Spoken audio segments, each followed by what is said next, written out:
June, a special month for a special person, a special dedication. Yes, you need the best pineapple to make this dessert. Put it into a food processor for a smooth outcome. Now to cook it, put it in a wok, and my gula with cinnamon and a little bit of vanilla essence plus a slab of butter so that you can mix. The whole process takes 1 hour. Now on the other side, a bowl with a little bit of condensed milk, butter and secret ingredient ghee with 1 egg.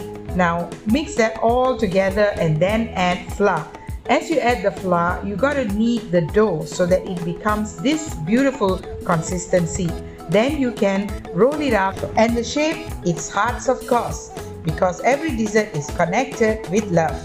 And yes, there you have it, June joyful pineapple tarts.